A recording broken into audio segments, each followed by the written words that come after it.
సచివాలయంలో నీళ్లు పట్టుకున్నా. అలాగే తీసుకెళ్ళి వాళ్ళకి అప్పచెప్పా.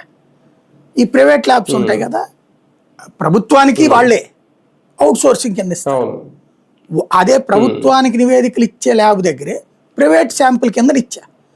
ఏ ఏరియాదంటే సెక్రటేరియట్ పరిసరం అని రాశా. సెక్రటేరియట్ లోపలంటే ఒప్పుకోరు, చెక్ చేయించా. చేపిస్తే ఈ పోలీస్ బోర్డు అంత ఉందని తేలింది. అప్పుడు నేను ఆ వార్త రాసి, సచివాలయం సేఫ్ డ్రింకింగ్ వాటర్ గురించి ప్రపంచం అంతా కబుర్లు చెప్తుంది, వాళ్ళకే లేదు ఇది అనేసి. అప్పుడు సచివాలయంలో సీజ్ చేశారు. అంటే ఇది ఎప్పుడు 2010-9-10. దెన్ మరి ఇవన్నీ ప్రాక్టికల్గా నాకు అనిపిస్తుంది. నవ్వుకుంటా నేనైతే.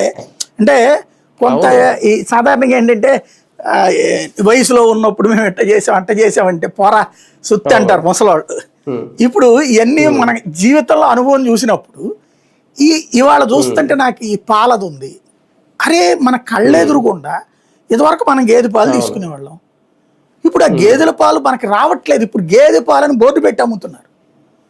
ఎంతవరకు నమ్మకం అనేది కూడా తెలియదు అక్కడ. నిన్న ఈ TV9 వాళ్ళు ఈ పాలకు సంబంధించిన దాన్ని వేసాక, ఈ పాల కల్తీది ఎవరో ఒక అతనితో ఒక ఇంటర్వ్యూ చేశాడు కుర్రోడు.